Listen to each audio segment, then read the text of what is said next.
Ek dink om ons is daar soveel inspirerende vrouens. Ek sien iets in elke liewe vrou om my. Ek is Megan Roux. Ek is van plaas Roeland. Dit is 'n familieboerdery. My man boer hier saam met sy pa en sy broer. Ek het my eie hoenderbesigheid, Megroost, met my klein bietjie hoendertjies. Ek is al vir 6 jaar hier op Roeland wat ek getroud is aan Tiaan Roux.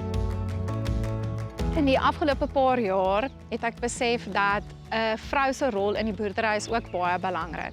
'n Vrou moet haar man kan ondersteun en daar wees vir haar man. As haar man by die huis kom en hy het 'n uitdagende dag gehad, dan moet sy net daar kan wees vir hom en koppie koffie gee, dat hy net besef hoorie, daar is ook mense by die huis wat oor jou omgee en weet jou dag was moeilik en jy kan ook môre opstaan en weer van voor af begin. So my man het so 2,5 jaar terug besluit, ons het 'n paar hoenders nodig vir eiers vir die huis en vir ons 20 hoenders gekoop. Want hy het nooit besef dat 20 hoenders lê 20 eiers 'n dag nie. Hy het vir my 'n groot geleentheid geskep en vir my te sê, vat hierdie hoenders en maak vir jouself 'n besigheid. Ek is 'n gekwalifiseerde onderwyser, so ek hoef nie te gaan staan en vir 30 kinders skool te gee nie. Ek kan my kinders help en my kinders rondry en na sport toe vat, want hy het vir my die geleentheid gebied om te kan boer op my eie en my eie geld te maak. En so het ek 'n liefde vir my hoenders ontwikkel en besluit ek wil meer hê. Ek wil 50 hoenders hê en ek het my geld gespaar, 50 hoenders gekoop en vandag trek ons al by 250 hoenders. Ek verkoop meeste van my eiers in Secunda aan die plaaswerkers koop by my en dan het ek 'n groot bestellings in Boksburg ook. Ek plan definitief om uit te brei om die boerdery so 'n bietjie groter te maak. Daar's 'n baie groot aanvraag vir free range eiers in die omgewing.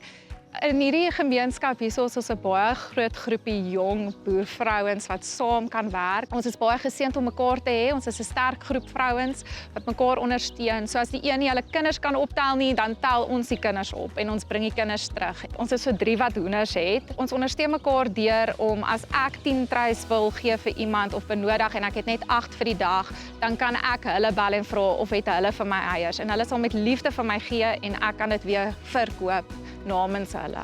Ek dink wat help is dat ons kan daar gaan praat oor goeders wat nie noodwendig met die boerdery te doen het nie. Ons mans praat altyd oor die boerdery en daar kan ons 'n bietjie praat oor ander goed en net vrou wees. Ek dink elke vrou is uniek en elke vrou het 'n eienskap van haar wat uniek is. En net in die omgewing se voorbeeld is ons nou 'n hele klompie vrouens wat saam is en saam werk. 'n Vrou is suksesvol as sy saam staan, saam met al die ander vrouens om haar. Jy kan nie suksesvol wees as jy ander afbreek nie. So dit is presies wat hier aangaan. Ons bou mekaar op en dis hoekom ons kan aangaan elke dag en 'n boervrou in daai sin ook wees.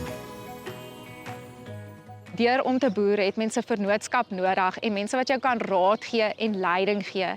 En hier by Roeland is Kay nog een van die mense wat vir ons raad gee en leiding gee en ons help om die boerdery vorentoe te vat. Die vrou wat my die meeste inspireer is my ma.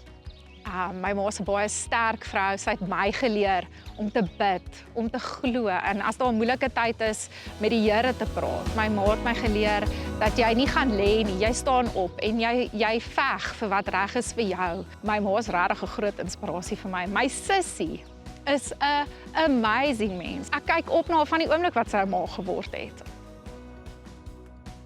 As daar iets is wat ek vir my dogtertjie Jara kan leer, is dit om vir haarself op te staan. Is dit dat 'n vrou net soveel reg het soos 'n man in vandag se lewe. Ek hoop dat sy eendag 'n sukses van haar lewe sal maak en besef dat sy is tot in staat daarvoor. Sy het nie iemand anders te nodig om 'n sukses te maak nie.